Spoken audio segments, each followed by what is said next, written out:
Isaiah, and today I'm going to be comparing the two stop motion apps, Stop Motion and iMotion. So first I'll start with iMotion.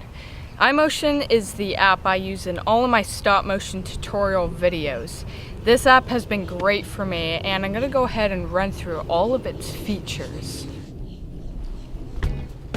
Alright, we're going to start by clicking New Movie. I'm going to go with Manual and Start. Okay, so here we have the option for tools. Alright, so we've got 6 options here. In the top left corner, we have what's called onion skin. Now this is actually very useful when doing stop motion.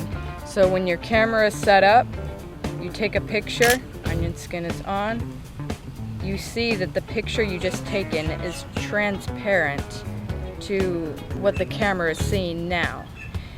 And the thing that's cool about that is if you move your guy after taking a picture and you don't remember where he just was, you can easily find it with onion skin. And then in the top middle corner, we just have a light. It's just your camera light. And I don't use that. And then in the top right corner, we have 3 different kinds of grids. I don't use those at all. Now in the bottom left corner, we have our focus adjustments. Do that. I always set my focus to how I want it and then lock it. It's important to lock it because if you don't, then it's very important to lock it because if you don't, then it will It's very important to lock it because if you don't, then there are chances that your camera will be out of focus. Alright?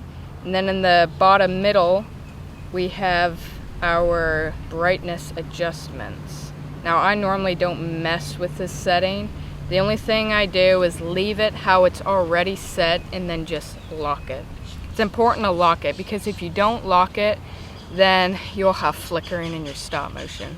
And last we have our white balance in the bottom right corner.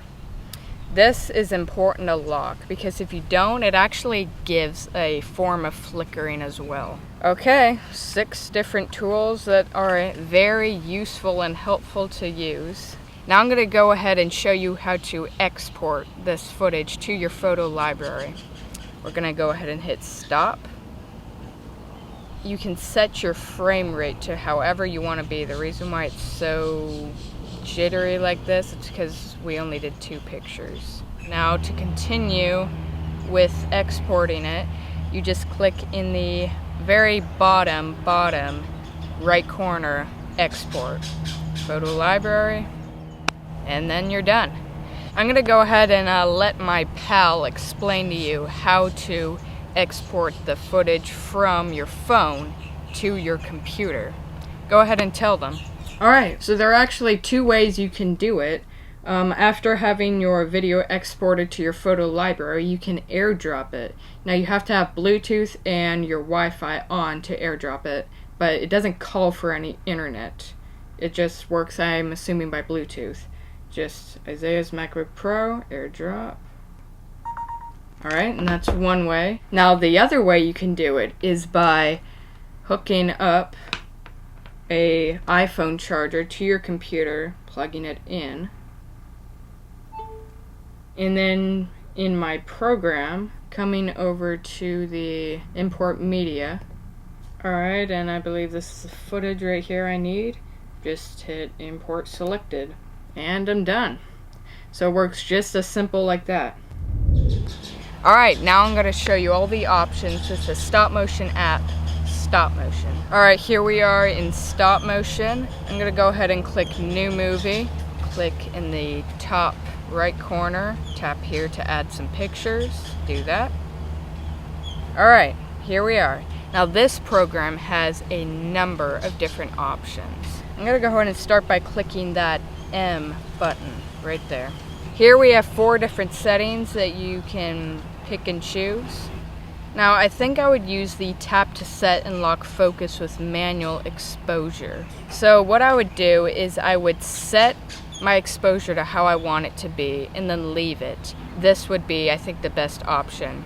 because you can still adjust your focus. Say you're doing a moving shot and you want the whole thing to stay in focus, you can still adjust it in the middle of your stop motion scene with your exposure still locked. One thing that he forgot to mention is that in the app itself, the options right here are actually controls for onion skin. And I thought that I might grab this camera, stop the video he's doing, and let you guys know that. Also, he calls it stop motion. The app is actually Stop Motion Studio. Just gotta correct him there. I'll go ahead and show you how to export your footage to your library on here too.